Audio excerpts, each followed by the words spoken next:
আপনারা জানলে অবাক হবেন, পর্তুগালের সমুদ্রে হাজারো ল্যাম্বরগিনি, বেন্টলির মতো সব দামি দামি গাড়ি পড়ে রয়েছে। এখন যেটা বলবো সেটা শুনলে আরো বেশি অবাক হয়ে যাবেন, কারণ আমেরিকার অ্যারিজোনাতে এমন একটি জায়গা রয়েছে যেখানে বিলিয়ন বিলিয়ন ডলারের উড়োজাহাজ পড়ে রয়েছে, আর এই মূল্যবান জাহাজ চালানোর কেউ নেই।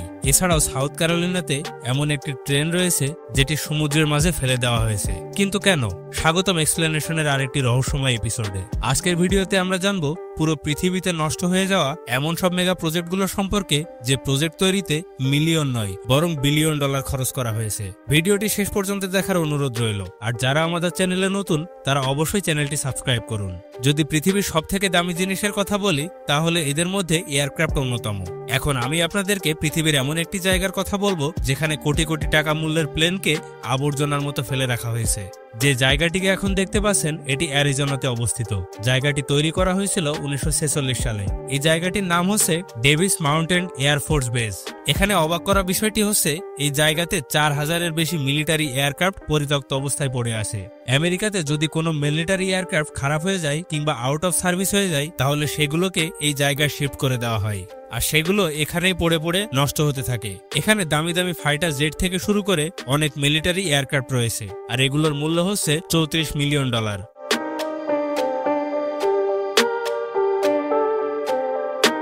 পর্তুগালের কোস্ট লাইনে ডাইভিং করতে গেলে আপনারা দেখতে পাবেন সমুদ্রের গভীরে একটি বিশাল জাহাজ রয়েছে। এই জাহাজটি আকৃতিতে বিশাল লম্বা, এবং এখানে সবচেয়ে অবাক করা বিষয় হচ্ছে এই জাহাজে রয়েছে অনেকগুলো নতুন গাড়ি। এই গাড়িগুলো হচ্ছে ব্র্যান্ড নিউ কার, যা সমুদ্রের পানিতে পড়ে পড়ে নষ্ট হচ্ছে। আসলে 2022 সালের ফেব্রুয়ারি মাসে জাপানের শিপিং কোম্পানি প্রায় 4000-এর বেশি ব্র্যান্ড নিউ কার জার্মানি থেকে আমেরিকা নিয়ে যাচ্ছিল। যাতায়াতের সময় রাস্তার মধ্যে জাহাজের টেকনিক্যাল কিছু সমস্যা দেখা দেয়, যার কারণে এক পর্যায়ে জাহাজে আগুন ধরে যায়।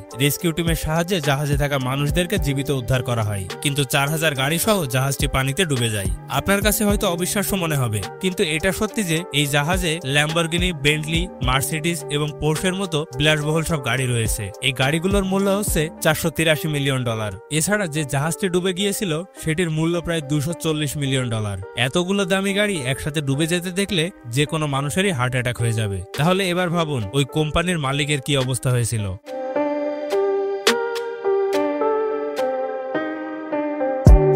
আমেরিকার শহর চার্লসটনের কোস্টে আপনি যদি কখনো ডাইভ করে থাকেন তাহলে সমুদ্রের নিচে এই পুরো একটি ট্রেন দেখতে পাবেন। এখন প্রশ্ন হচ্ছে সমুদ্রের ভেতরে ট্রেন কিভাবে ঢুকতে পারে। মূলত এটি হচ্ছে একটি মেগা প্রজেক্ট। 2002 সালে এটি স্কুবা ড্রাইভারদেরকে অ্যাট্রাক্ট করার জন্য তৈরি করা হয়েছিল।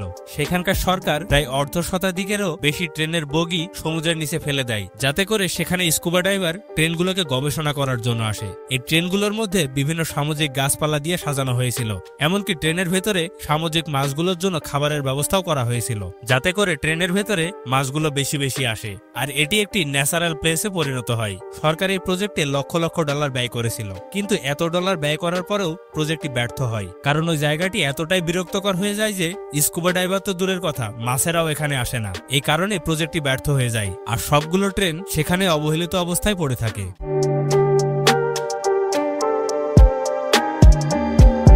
এই জায়গাটিকে দেখে আপনার মনে হতে পারে এখানে কোনো বড়সড় অ্যাক্সিডেন্ট হয়েছে এবং গাড়িগুলো ধ্বংসস্তূপে পরিণত হয়েছে। আসলে এই দৃশ্যটি সেলফ ক্রিয়েটেড। এই জায়গাটি নেভাডার মরুভূমিতে অবস্থিত। 2011 সালে তৈরি করা হয়েছিল এই জায়গাটি। এখানে 40টি গাড়ি আনা হয়েছিল এবং সেগুলোকে খাড়া করে পুঁতে দেওয়া হয়েছিল, এবং আর্টিস্টরা গাড়িগুলোতে বিভিন্ন রকমের নকশা তৈরি করে যাতে এগুলো দেখতে আরো আকর্ষণীয় হয়ে ওঠে। আসলে এত সব করা হয়েছিল জায়গাটিকে টুরিস্ট প্লেস তৈরি করার জন্য। এই পুরো প্রজেক্টে ব্যয় করা হয়েছিল লক্ষ লক্ষ ডলার, কিন্তু কথায় আছে না, কাককে যতই সাজানো হোক না কেন কাক কখনো ময়ূর হতে পারে না। এই জায়গাতে মানুষ তো দূরের কথা, পাখিরাও আসে না।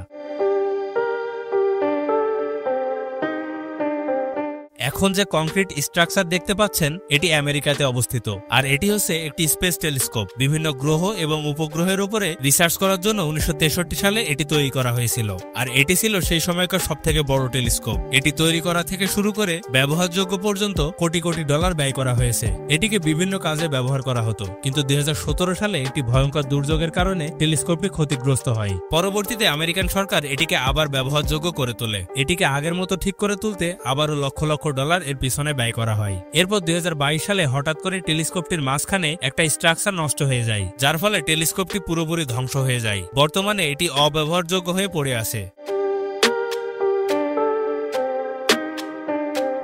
এবার আপনারা যে ম্যাসিভ স্ট্রাকচারটি দেখতে পাচ্ছেন, প্রথম দেখায় মনে হবে এটি কোনো এলিয়েন টেকনোলজি, কিন্তু এটি হচ্ছে হাই ভোল্টেজ রিসার্চ সেন্টার। এটি রাশিয়ার মস্কোতে অবস্থিত। 1970 সালে সোভিয়েত বিজ্ঞানীরা বিদ্যুৎ চমকানোর পাওয়ার পরিমাপের জন্য এগুলো তৈরি করেছিল। এছাড়াও বিজ্ঞানীরা প্লেনের উপরে বিদ্যুৎ চমকালে এটি থেকে কিভাবে বাঁচা যায় সেগুলো সম্পর্কে জানতে পারত। এই রিসার্চ সেন্টার তৈরি করতে কোটি কোটি ডলার ব্যয় করা হয়েছিল এবং এগুলো চার্জ করতেও অনেক অনেক ডলার খরচ করা লাগতো। বিজ্ঞানীরা এটি তৈরি করে ফেললেও এটি চালানোর মতো টাকা অথবা এটিকে চার্জ করার মতো এনার্জি কোনোটাই ছিল না, যার ফলে এই মেগা প্রজেক্টটি নষ্ট হয়ে যায়। আর এই ডিভাইসগুলো এখন মস্কোতে পরিত্যক্ত অবস্থায় পড়ে আছে। আপনারা এখানে দেখতে পাচ্ছেন একটি মেটাল স্ট্রাকচার, আর এটি হচ্ছে একটি রাডার সিস্টেম। এটির অবস্থান রাশিয়াতে। 1972 সালে সোভিয়েত ইউনিয়ন এটি তৈরি করেছিল।